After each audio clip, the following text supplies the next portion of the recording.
Este evangelio fue escrito por el apóstol Mateo, el publicano, llamado por el Señor, sacado de aquella situación y transformado para ser un apóstol de Cristo Jesús. Una generación después de la muerte y resurrección de Cristo,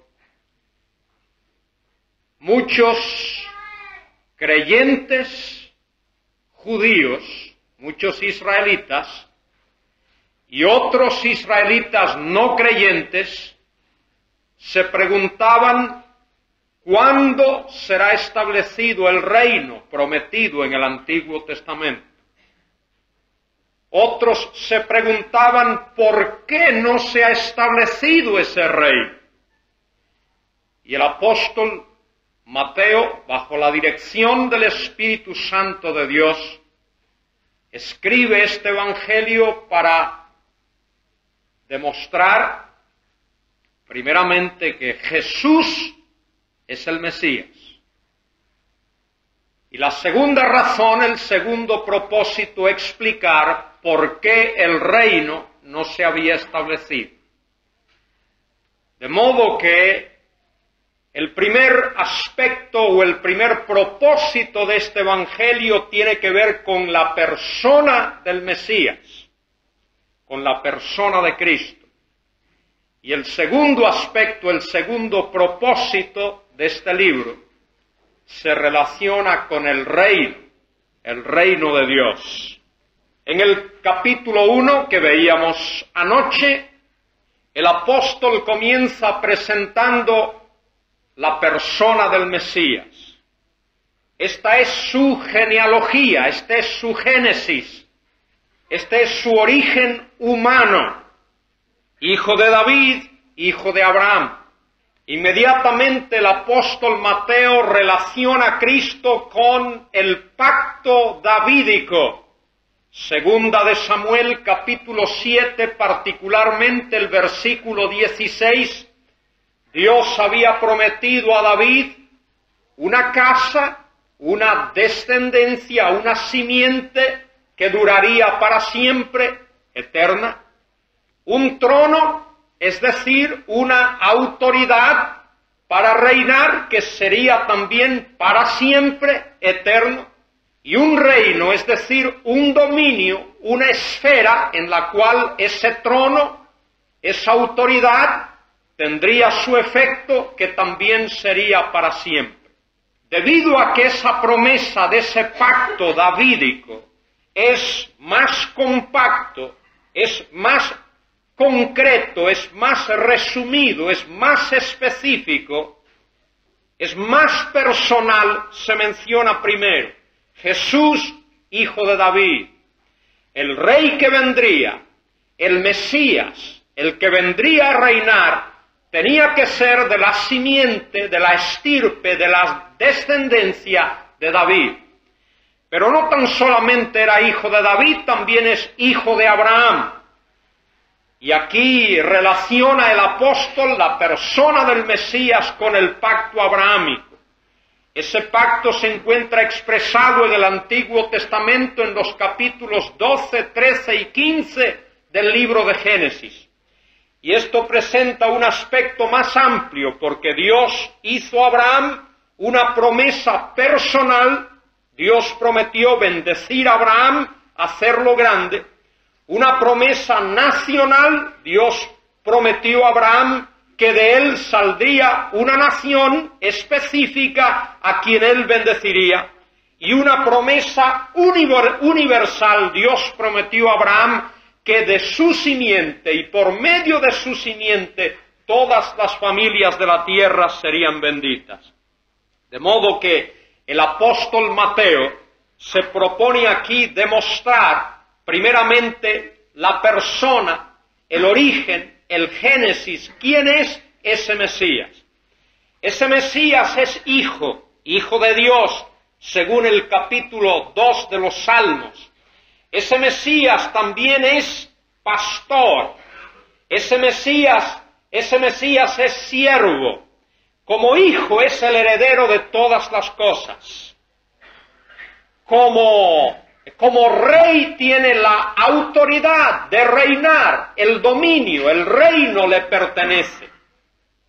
Como pastor, él vendría a pastorear, a cuidar del rebaño espiritualmente y físicamente.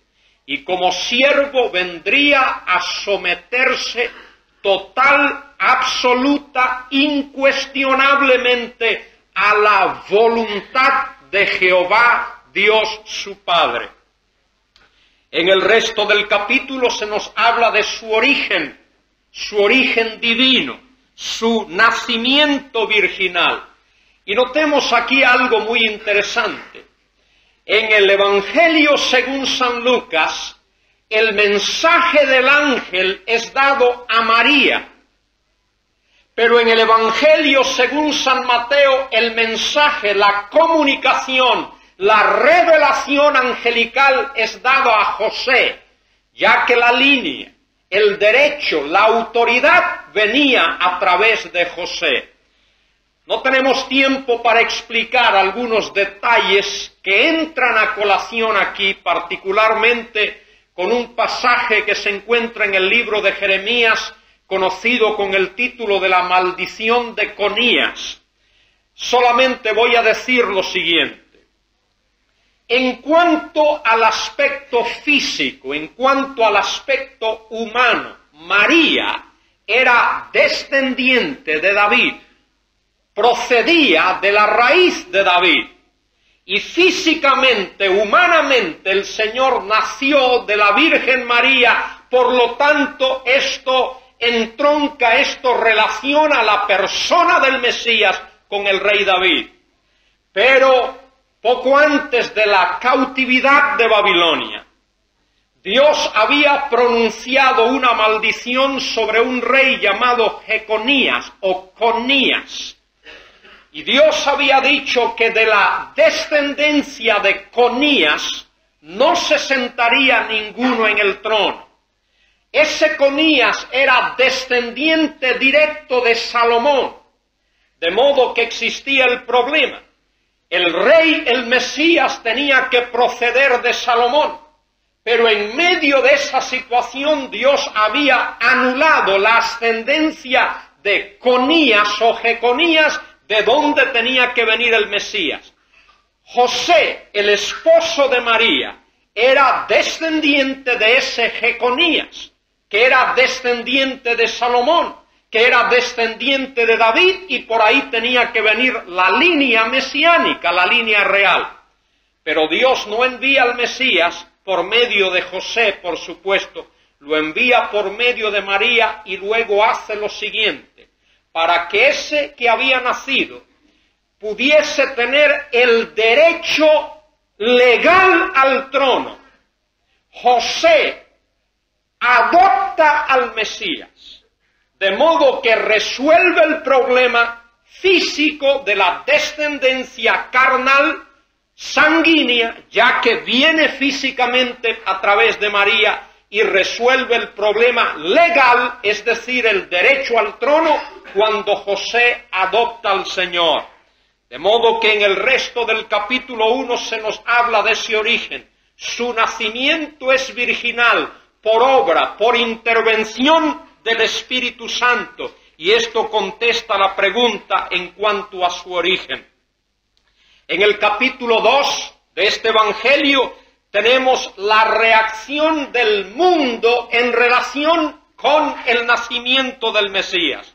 Dice la Escritura que él nació en Belén de Judea, según la profecía de Miqueas, capítulo 5 y versículo 2, que vinieron sabios del oriente para adorarlo.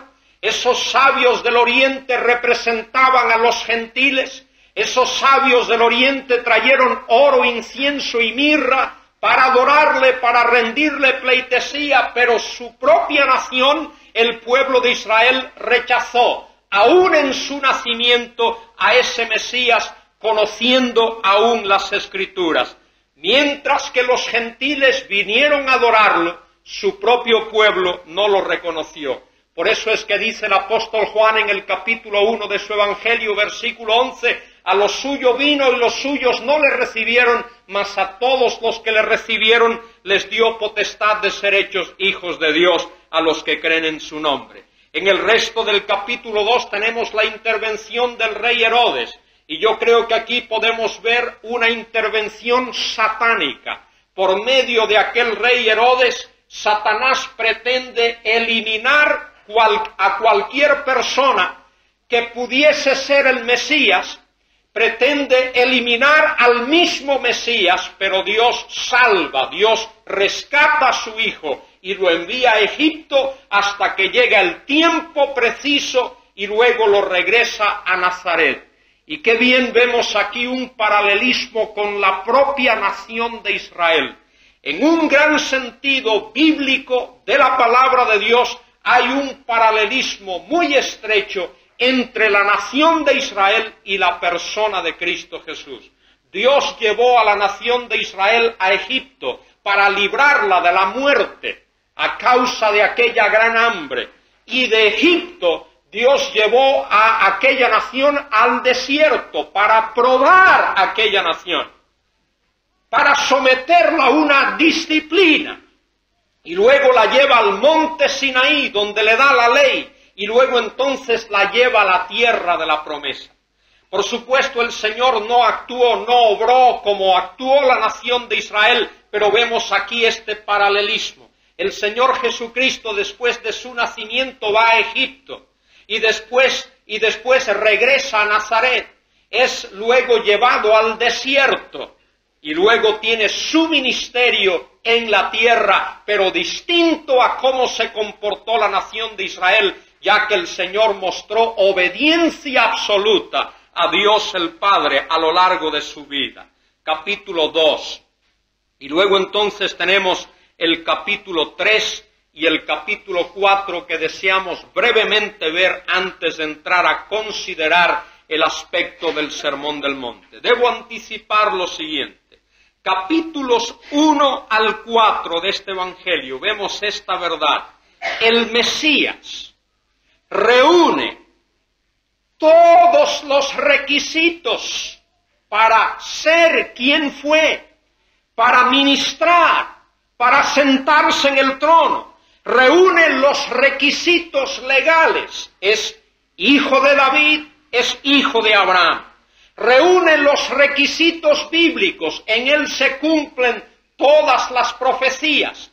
Se cumple la profecía de Isaías 14 en relación a su nacimiento virginal, se cumple la profecía de su nacimiento, dónde iba a nacer, en Belén de Judea, se cumple la profecía del libro del profeta Jeremías tocante a la matanza de aquellos niños judíos, y se cumple también la palabra de que es sacado de Egipto y regresado a la tierra. Las profecías confirman que Él es el Mesías. Reúne los requisitos legales, reúne los requisitos bíblicos, y en los capítulos 3 y 4 podremos ver que reúne también los requisitos morales. El capítulo 3 comienza con la presentación del precursor, Juan el Bautista. En aquellos días se presentó Juan el Bautista predicando en el desierto de Judea. Los judíos acostumbraban a practicar una especie de purificación, una especie de lavamiento, algo que es paralelo al bautismo. Podríamos decir, hablando en términos generales, que un judío o un prosélito judío se autobautizaba, de modo que el aspecto de que alguien se bautizase, esto no era sorpresa. La sorpresa es que ahora aparece un hombre que bautiza a otros. Antes de Juan, una persona fiel, un creyente que deseaba mostrar que había confesado sus pecados y que deseaba guardar la palabra de Dios, esa persona se bautizaba a sí mismo, se purificaba a sí mismo, un autobautismo. Pero ahora aparece este hombre, este precursor del Mesías, bautizando a otros y predicando un mensaje distinto a lo que se había escuchado antes. Aparece Juan el Bautista predicando en el desierto de Judea y diciendo, arrepentíos. Esa palabra significa cambiar de manera de pensar, que incluye un cambio de actitud. Arrepentíos porque el reino de los cielos se ha acercado. Y aquí tenemos algo muy importante y muy fundamental para entender este evangelio. ¿Por qué llama Juan y luego posteriormente el Señor en el capítulo 4 cuando comienza a predicar por qué llama a este pueblo al arrepentimiento? Deseo emplear unos breves segundos para explicar esto. Dios había dado al pueblo de Israel una ley. Dios había dado una revelación a aquel pueblo. Dios había hablado a aquel pueblo y expresado a aquel pueblo las promesas que el Señor había hecho a Abraham, Isaac, Jacob y David. Pero aquel pueblo se había equivocado radicalmente y pensaban que porque eran descendientes de Abraham ya estaba todo resuelto. Y pensaban que porque Dios había hecho ciertas promesas incondicionales ya estaba todo resuelto. Que no importaba cómo viviesen, cómo se comportasen, qué hiciesen, sencillamente practicando ciertos ritos religiosos que ya habían resuelto la cuestión. Y Dios dice, no es así. Esto es una cuestión del corazón. Vosotros podéis ser simiente física de Abraham, pero es muy importante que también seáis una simiente espiritual de Abraham. Esta fue la protesta de los profetas. Leemos los profetas. Leemos Isaías, por ejemplo. En el capítulo 1, Isaías dice que Dios expresa que el pueblo de Israel es una llaga espiritualmente hablando, de pies a cabeza. Y todos los capítulos prácticamente de ese libro llaman al pueblo de Dios a un arrepentimiento.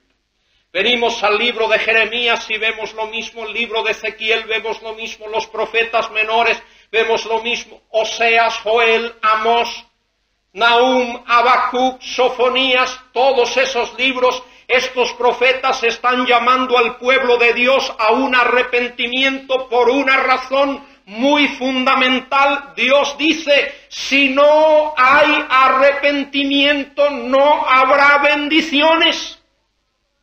Vosotros habéis quebrantado el pacto, habéis quebrantado la ley, habéis quebrantado los mandamientos, y pensáis que tenéis ya todas las cosas resueltas, pero Dios dice, he prometido bendecir a la simiente de Abraham, pero a una simiente que reúna las condiciones. A una simiente que se ajuste, que se adapte, que armonice con estos preceptos. De modo que el mensaje de Juan es un llamamiento al arrepentimiento. ¿Queréis que esas bendiciones vengan? Tenéis que dar frutos dignos del arrepentimiento.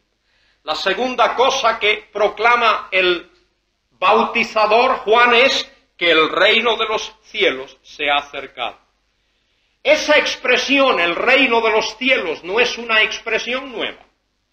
Esa es una expresión antiguo testamentaria. Esa expresión la encontramos en el libro de Daniel. Daniel 2:44, hablando de la piedra que golpea la imagen en los pies, y luego la interpretación de esa metáfora, de ese cuadro. Dice Dios a Daniel, dice el ángel intérprete a Daniel, en los días de estos reyes, el Dios del cielo establecerá un reino, el cual no terminará jamás. En los días de estos reyes, el Dios del cielo establecerá su reino en la tierra. De modo que el reino de los cielos está hablando de la autoridad de Dios manifestada en la tierra. Cómo Dios establece su autoridad en la tierra.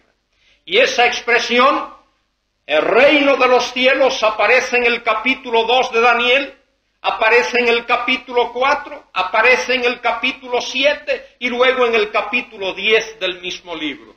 El Dios del cielo establecerá su reino en la tierra. Personalmente no creo que haya diferencia en la Biblia entre la expresión reino de Dios y reino de los cielos como es usado en los evangelios. Estas dos expresiones se usan intercambiablemente. Cuando cuando Lucas o Marcos o el apóstol Juan quieren hablar de ese reino, pueden llamarlo bien el reino de Dios. Mateo lo llama el reino de los cielos porque Mateo está escribiendo particularmente para una mentalidad judía, para una mentalidad semítica. Al decir esto, deseo subrayar lo siguiente. Esto no significa que este libro era solo para que los judíos lo estudiasen, no solo para que los semitas lo estudiasen, sino que el libro está dirigido particularmente a ellos. El autor tiene en mente a un pueblo judío, a un pueblo semita en mente, de modo que usa un vocabulario que es adaptable y es adaptado a ese tipo de mentalidad. El semita, el judío, tenía gran reverencia, expresaba gran reverencia y temor en usar el nombre de Dios, particularmente el nombre Yahweh o Jehová, como decimos nosotros, o Yahvé, como es traducida en algunas otras Biblias. El israelita temía tanto ese nombre que cuando veía en el Antiguo Testamento esa palabra de 4 letras escrito allí, no pronunciaba el nombre Yahvé o Yahweh o Jehová, siempre lo sustituía por Adonai, que significa mi Señor. De modo que todo esto está en la mente de Mateo cuando escribe este evangelio y por eso usa la expresión el reino de los cielos, que en los pasajes paralelos y en otros aspectos tiene que ver con el reino de Dios, aunque a veces pudiesen haber ciertas pequeñas diferencias entre un uso y otro. Digo esto generalmente hablando. Generalmente hablando, repito y subrayo, la expresión el reino de los cielos y el reino de Dios se usan intercambiablemente. Y este es el mensaje del Bautista: arrepentíos, cambiad de actitud, cambiad de manera de pensar, porque el reino de los cielos se ha acercado. No penséis que por el mero hecho, por el simple hecho de ser simiente de Abraham, por el simple hecho de ser de la raza judía, por el simple hecho de ser de la estirpe, de la ascendencia de Abraham, Isaac y Jacob, ya tenéis entrada en el reino de los cielos. Dios exige otra cosa. Dios no tan solamente exige una calificación, un requisito físico, material, Dios también le da igual importancia al requisito espiritual. Para poder ser heredero del reino, un judío también tiene que nacer de nuevo, igual que un gentil. Dios no hace acepción en este sentido, Dios no hace diferencia en este sentido. Un israelita, un judío, un ascendiente o descendiente de Abraham, para heredar el reino, tiene que nacer de nuevo. Esto es lo que Cristo le dijo a Nicodemo en el capítulo 3 del Evangelio según San Juan. De cierto os digo, el que no naciere de nuevo no puede ver el reino de Dios, no puede entrar en el reino de Dios, de modo que el nuevo nacimiento es un requisito indispensable para entrar en el reino. Ya sea el reino, y de esto hablaremos más tarde, en el aspecto espiritual, como el que existe hoy en la tierra, o el reino mesiánico, el reino histórico, el reino davídico, el reino pactado que el Señor establecerá aquí en la tierra cuando el Mesías venga. De modo que ese es el mensaje del Bautista. Arrepentíos porque el reino de los cielos se ha acercado. Pues este es el anunciado por medio del profeta Isaías. voz de uno que grita en el desierto, preparad el camino del Señor, enderezad sus sendas. Y Juan el Bautista es muy firme, muy específico en su predicación. Y notemos cómo habla a estos israelitas. Dice en el versículo 5, acudía a él de Jerusalén, de toda Judea y de toda la región alrededor del Jordán, y eran bautizados por él en el Jordán, notemos, confesando sus pecados. Muy importante todo esto. Eran bautizados confesando sus pecados. Para que hubiese perdón, tenía que haber arrepentimiento. Y la manifestación de ese arrepentimiento era la confesión de pecados. Y la manera externa, visible, objetiva, tangible de demostrar que había confesión de pecados porque había habido arrepentimiento y perdón era ir y ser bautizado por Juan. Y cuando un israelita iba y era bautizado por Juan, estaba diciendo en realidad, me identifico plena y absolutamente con el mensaje de Juan. Estoy plenamente de acuerdo con el mensaje de Juan. El verbo confesar en el original, el verbo homologeo, homo igual o hacer igual, logeo, hablar, decir lo mismo, estar de acuerdo, confesar, reconocer, todas estas ideas están involucradas en ese verbo. De modo que esta gente venía confesando sus pecados. Al ver que muchos de los fariseos y de los saduceos venían a su bautismo, les decía, engendros de víboras, ¿quién os mostró cómo huir de la ira venidera? O como dice en la otra versión, generación de víboras, ¿quién os ha enseñado a huir de la ira que vendrá? ¿Por qué? Esto también lo veremos a medida que estudiemos este evangelio. Estos israelitas estaban practicando una justicia externa. Estaban practicando una religión mecánica. Estaban involucrados y totalmente embaucados y controlados por un ritualismo, por un mecanismo religioso, por una serie de tradiciones y de dogmas que en muchos casos eran contradictorios a la palabra de Dios. Y es por eso que el Señor Jesucristo en cierta ocasión dijo, aquellos que le escuchaban, si vuestra justicia no es mayor que la de los fariseos y de los escribas, no entraréis en el reino de los cielos.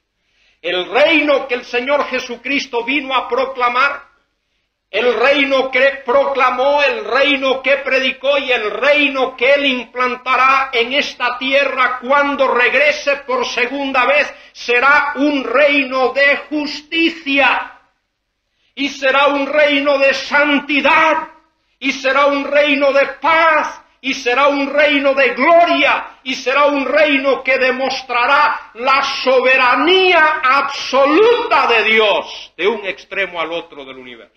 Ese será el reino que el Señor establecerá.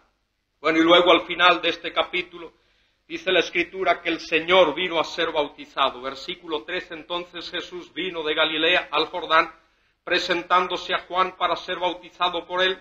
Mas Juan trataba de impedírselo diciendo, yo necesito ser bautizado por ti, tú vienes a mí. Juan reconocía que aquel era mayor que él. Juan dice, bautízame tú en lugar de bautizarte yo a ti. Notemos lo que el Señor responde, pero Jesús le respondió, permítelo ahora, porque así conviene que cumplamos toda justicia. Una de las expresiones difíciles de este evangelio. Yo quiero sugerir, sin entrar en asuntos teológicos, lo que creo que esto significa. Cristo vino a este mundo. Dios el Hijo vino y se identificó plenamente con su pueblo y con el hombre, con la excepción del pecado, por supuesto. Y al venir a este mundo, cómo vino, para hacer lo que vino a hacer. El Señor se sometió absoluta, total, incuestionable, plenamente a la voluntad de Dios. Se hizo siervo, se hizo obediente en todas las cosas. De modo que lo que ocurre aquí, me parece a mí, es esto. El Señor Jesucristo reconoce que Juan ha sido enviado por el mismo Dios para predicar ese mensaje. Y el Señor Jesucristo, aunque no tenía pecado que confesar, porque en Él no hay pecado, aunque era Dios manifestado en la carne, al ser bautizado el Señor está diciendo: me identifico plenamente con el mensaje que Juan está predicando. Me identifico plenamente con la misión que Él representa. Me identifico plenamente con lo que Él está haciendo. Por supuesto, hay otras cosas involucradas aquí en el bautismo. El bautismo del Señor es el momento en el cual el bautizador Juan identifica y confirma y verifica que este es el Mesías. No hay duda de eso. Además de eso, en este acto bautismal del Señor, su ministerio es inaugurado. Y lo vemos aquí en el versículo 16. Y Jesús, después que fue bautizado, subió luego del agua. Y aquí que los cielos fueron abiertos, y vio al Espíritu de Dios que descendía como paloma y venía sobre él. Aquí tenemos la Trinidad presente. Y hubo una voz de los cielos que decía, y notemos una expresión muy importante en este Evangelio y en toda la Biblia. Y hubo una voz de los cielos que decía: este es mi Hijo amado, en quien he puesto mi complacencia. Esa expresión es extremadamente importante. Otra vez nos recuerda el Salmo 2. Mi hijo eres tú, hoy te he engendrado. Es hijo en el sentido de que es heredero de todas las cosas. La Trinidad, el concepto, la doctrina de la Trinidad tiene un doble aspecto. Tiene un aspecto ontológico. El hecho de que son tres personalidades distintas en una sola esencia. Aquí tenemos una de las grandes paradojas en la Biblia. Dios es uno, pero es tres. Pero Él es tres, no en el mismo sentido en el cual es uno. Y es uno, no en el mismo sentido en el cual es tres. Dios es uno en esencia, es uno en sustancia. Dios es una sola y única realidad eterna, pero Dios es tres personalidades distintas. Padre, Hijo y Espíritu Santo. Un gran misterio, pero esa es la realidad bíblica. De modo que Dios es uno y es tres, pero es tres no en el mismo sentido en el cual es uno. Es tres en personalidades y es uno en esencia. Ese es el aspecto ontológico. Pero hay un aspecto funcional también. Hay un aspecto funcional en el cual cada una de las personas de la Trinidad ejercen una función en particular, un trabajo, una tarea en particular. Y en ese sentido, el Hijo se somete absoluta, total y completamente a la voluntad del Padre. Por eso es que vemos en el Nuevo Testamento muchas veces al Hijo decir: solo el Padre sabe esto. Todo esto está en la potestad del Padre, porque soberanamente, en el hecho y en el acto de su encarnación y según los planes y los propósitos de Dios, ese Hijo se somete otra vez de manera incuestionable a la voluntad del Padre. Muy importante esa expresión, y lo vamos a ver en un momento. Notemos, el Padre desde el cielo dice: este es mi Hijo amado, en quien he puesto complacencia. Y ahora ese Hijo, quien es simiente de David, quien es simiente de Abraham, que viene a este mundo por intervención sobrenatural, por obra y gracia del Espíritu Santo, quien nace virginalmente en el vientre de la Virgen María, que nace cumpliendo todas las profecías antiguo-testamentarias, quien ahora es presentado por el precursor Juan el Bautizador, y ahora cuyo ministerio es inaugurado en el acto del bautismo, ahora tiene una experiencia de desierto. Capítulo 4. Entonces Jesús, notemos, fue llevado por el Espíritu al desierto. Notemos eso. ¿Quién lleva al Señor al desierto? Es el Espíritu. Es llevado por el Espíritu al desierto. En otro de los evangelios dice, es lanzado por el Espíritu al desierto. Es empujado por el Espíritu al desierto. Entonces Jesús fue llevado por el Espíritu al desierto, notemos, para ser tentado por el diablo. Ahora, ahí tenemos un problema para nosotros, que vemos la Biblia desde este lado. ¿Por qué la expresión tentado?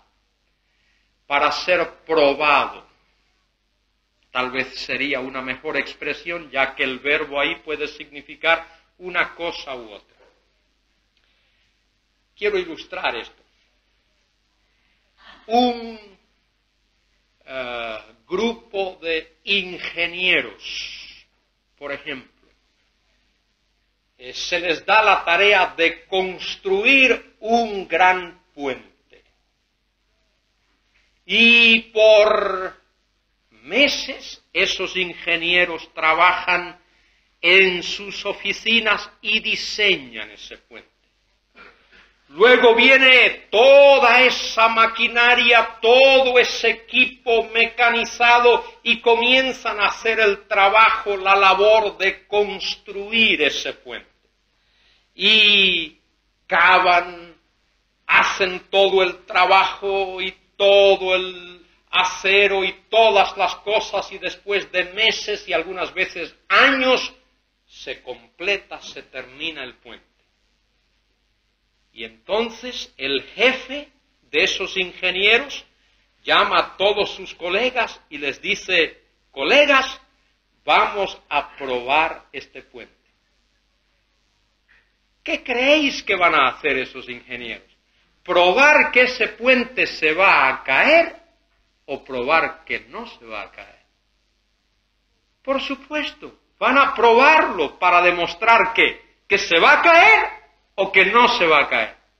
No, van a demostrar que ese puente no se va a caer, porque esos ingenieros han estado calculando todo el material, todas las entrañas de la labor y de la ciencia de la ingeniería, centímetros cuadrados y metros cuadrados y todo el peso que ese puente puede resistir, y cuando lo han terminado, lo prueban para demostrar que no se va a caer.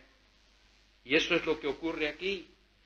Cristo no es tentado o probado para demostrar que Él va a pecar. No es probado ni es tentado para demostrar que puede, que es capaz de pecar. No, es probado, es tentado para hacer todo lo contrario, para probar, para demostrar que no puede pecar. Y eso es lo que tenemos aquí. Es una demostración de la impecabilidad de Cristo. Es sometido a la prueba. Es sometido, como dice aquí, a la tentación. Después de haber ayunado 40 días y 40 noches, al final tuvo hambre. Moisés hizo lo mismo, ayunó por 40 días. Y acercándosele el tentador le dijo, notad en vuestras Biblias, ¿qué le dijo el tentador? Si eres hijo de Dios. ¿Qué decía el versículo 17 del capítulo 3? Dios acaba de decirle, mi hijo eres tú. ¿Qué es lo que hace el tentador? Si eres hijo de Dios. Pero un momento. Estas traducciones nuestras aquí ofrecen un pequeñito problema. En realidad, tenemos que entender el texto. El texto aquí es lo que se llama una condicional de primera clase. Para estudiosos de la Biblia, eso es muy importante. Cuando existe una condicional de primera clase, eso significa que lo que se dice se asume que es verdad. Por ejemplo, en Colosenses, capítulo 2, se dice allí, si habéis resucitado con Cristo. No es que el apóstol esté dudando, sino que asume que eso es verdad. Por lo tanto, una mejor manera de traducirlo sería, ya que habéis resucitado con Cristo. Y lo que está diciendo Satanás aquí al Señor no es cuestión de duda. El Señor sabía que Él era hijo de Dios. Y Satanás sabía que este era el Hijo de Dios. Por lo tanto, lo que está diciendo es, ya que eres hijo de Dios. Ya que eres hijo de Dios. Di a estas piedras que se conviertan en panes. Esto es algo que el diablo ha tratado de hacer siempre. Ha tratado de engañar a la gente por la boca. Eso fue lo que hizo en el jardín del Edén. Di a estas piedras que se vuelvan pan. ¿Qué es lo que pasa aquí, mis hermanos? Es importante. La persona de Dios, el hombre, la mujer de Dios, el Hijo de Dios, se caracteriza por ser una persona que depende de Dios. En el jardín del Edén, Adán y Eva no hicieron la voluntad de Dios. Violaron el mandamiento moral de Dios, el mandamiento positivo de Dios. Se zafaron, se salieron de hacer la voluntad de Dios. En el monte Sinaí, la nación de Israel, el pueblo de Israel, renunció a hacer la voluntad de Dios y estando en la tierra desobedeció a Dios y quebrantó la palabra de Dios. Pero aquí tenemos uno que quiere hacer la voluntad de Dios, que quiere hacer específicamente y concretamente y directamente y sin duda de ninguna clase la voluntad de Dios. Y es victorioso. El Señor responde. Escrito está, no con solo pan vivirá el hombre, sino con toda palabra que sale de la boca de Dios. La palabra de Dios es más importante que el pan físico. La palabra de Dios alimenta, la palabra de Dios fortalece, la palabra de Dios satisface, la palabra de Dios es más dulce que la miel. Y obedecer a Dios es más importante. Por eso es que David en el Salmo 23 dice, Yahweh Ro'i, Jehová es mi pastor, nada me faltará. Él satisface, Él da todas las cosas. Y lo que Satanás quería era que Jesús actuase independientemente de Dios. Y precisamente eso es lo que Él quiere que nosotros hagamos. ¿Sabéis eso? Lo que el diablo quiere es que nosotros nos independicemos de Dios. Eso fue lo que le dijo a Adán y a Eva en el jardín del Edén. Bien sabe Dios que cuando comáis de esta fruta vuestros ojos serán abiertos y seréis vosotros como dioses. Seréis independientes de Dios. No tendréis que depender de Dios. Pero este vino a hacer la voluntad de Dios. Esta es una gran pregunta para nosotros hoy. ¿Somos independientes de Dios? Muchas veces actuamos independientemente de Dios. Tomamos nuestro propio derrotero, nuestro propio camino. Trazamos nuestros propios planes. Hacemos nuestra propia voluntad. Como dice Santiago, decimos, hoy iré a esta ciudad y haré esto y haré lo otro y haré esta cosa. y no le pregunto a Dios si esa es su voluntad. Bien, el Señor triunfó sobre esta primera tentación, entonces el diablo le llevó a la ciudad santa y le puso en pie sobre el alero del templo. Notemos, la primera tentación tiene que ver con algo personal. El Señor tenía hambre. Di a estas piedras que se vuelvan panes para que puedas satisfacer tu hambre personal, física. Ahí está. La segunda tentación tiene que ver con algo nacional, con algo relacionado con la nación de Israel. ¿Por qué decimos esto? Porque ahí se menciona el templo. El templo en Israel era la presencia de Dios. Y hay una profecía en el Antiguo Testamento que dice que cuando el Mesías viniese, aparecería súbitamente en el templo. De modo que lo que el diablo está haciendo aquí es tratando de retar al Señor para que antes de tiempo, en otras palabras, fuera de la voluntad de Dios, el Señor hiciese lo que esa profecía antiguo testamentaria dice. Y notemos todas las trampas del diablo. Muchas veces Él quiere que nosotros hagamos fuera de tiempo lo que Dios quiere que nosotros hagamos en tiempo, pero si lo hacemos fuera de tiempo, lo estamos haciendo en el tiempo no determinado por Dios, sino determinado por Satanás, de modo que estamos actuando independientemente de Dios y estamos dependiendo de Satanás. Versículo 6, y le dijo, si eres hijo de Dios, échate abajo, porque escrito está, sus ángeles les encargará acerca de ti, que te llevarán en sus manos para que no tropiece tu pie contra una piedra. Jesús le dijo, sí, pero está escrito, no tentarás al Señor tu Dios. No incitarás a Dios, por supuesto, no podemos tentar a Dios, no podemos hacer que Dios haga lo que lo que está en contra de su voluntad. Pero así está escrito, no tentarás al Señor tu Dios. Y luego la tercera tentación tiene que ver con algo universal. La primera tiene que ver con algo personal. La segunda tiene que ver con algo nacional. Y la tercera tiene que ver con algo universal. Notemos. De nuevo le lleva el diablo a un monte muy alto y le mostró todos los reinos del mundo y la gloria de ellos. ¿Cómo lo haría? Bueno, el diablo puede hacer cosas tremendas y al parecer de una manera panorámica, como lo que nosotros llamaríamos hoy una película. El diablo mostró al Señor los reinos de este mundo y eso es importante, porque desde la caída del hombre en el jardín del Edén, relacionado con esto otra vez que estamos diciendo, el hombre se puso a sí mismo bajo el yugo, bajo la autoridad de Satanás.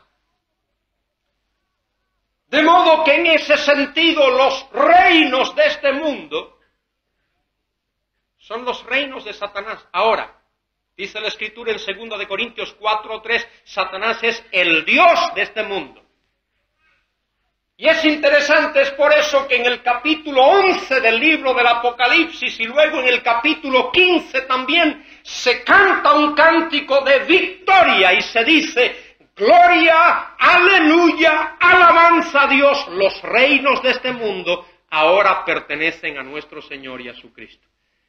Y hoy miramos al mundo, hermanos, vemos el África, el Asia, Europa, América, Oceanía, las islas de los océanos. ¿Y qué vemos allí?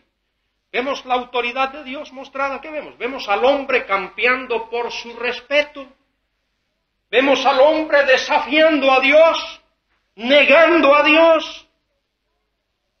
Y si lo miramos desde la perspectiva humana, no vemos la autoridad de Dios manifestarse. Pero un día Dios va a contestar la pregunta, ¿quién es soberano en este universo? ¿Quién es soberano en este mundo? ¿Quién controla el universo? ¿Quién controla las galaxias? ¿Quién controla el mundo? ¿Quién controla a los ángeles? ¿Quién controla al hombre? ¿Y quién controla al mismo Satanás con su ejército diabólico? Y Dios va a contestar esa pregunta. Y Él va a demostrar, yo soy el soberano. Haya pues en vosotros este sentir que hubo también en Cristo Jesús, el cual siendo en forma de Dios no tuvo por usurpación ser igual a Dios, sino que se vació a sí mismo, tomando forma de siervo, hecho semejante a los hombres y hallado en la condición como hombre, sufrió la muerte y muerte de cruz. Por lo cual Dios también lo ha exaltado hasta lo sumo y le ha dado un nombre que es sobre todo nombre, para que en el nombre de Jesús se doble toda rodilla, de los que están en los cielos y en la tierra y debajo de la tierra, y toda lengua confiese que Jesucristo es el Señor, para la gloria de Dios el Padre. Un día, todo ser viviente,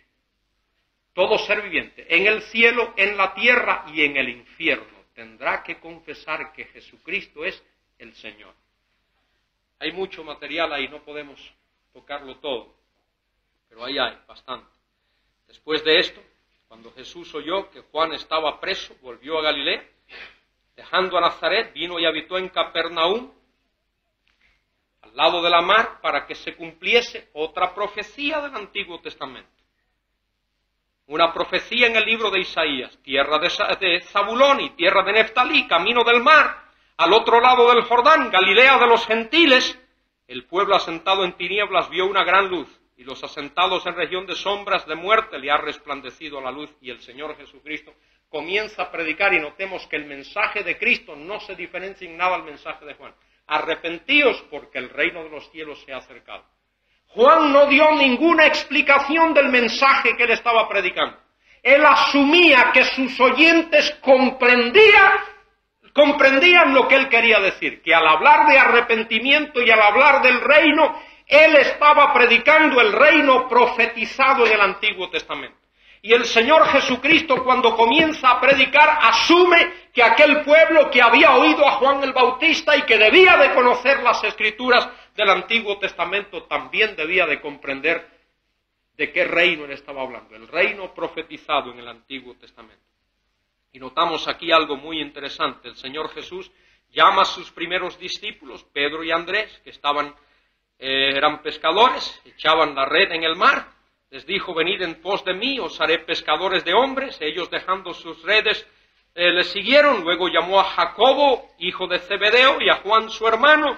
También estaban haciendo lo mismo. Los llamó, dejaron a su padre y le siguieron. Versículo 23, y recorría Jesús toda Galilea, enseñando en las sinagogas de ellos, predicando el evangelio del reino, las buenas nuevas del reino, que si había arrepentimiento y había un viraje hacia Dios, Dios traería las bendiciones del reino. Y lo que el Señor está haciendo aquí es ofreciendo a esta gente, a este pueblo, el reino y sus bendiciones. Notemos lo que hace el Señor. Él era el Mesías. El reino se había acercado en la persona del Mesías. No puede haber reino si el Mesías está ausente, pero el Mesías está presente, y notemos lo que el Mesías hace, sanando toda enfermedad y toda dolencia en el pueblo. ¿Sabéis lo que es eso? Señales mesiánicas. No tenemos tiempo para tocarlo, pero leed el pasaje de Isaías capítulo 35, lo que hará el Mesías cuando Él venga. El ciego verá, el cojo saltará de gozo, el sordo oirá, el mudo se le desatará su lengua. Estas señales que el Señor hace aquí son señales mesiánicas.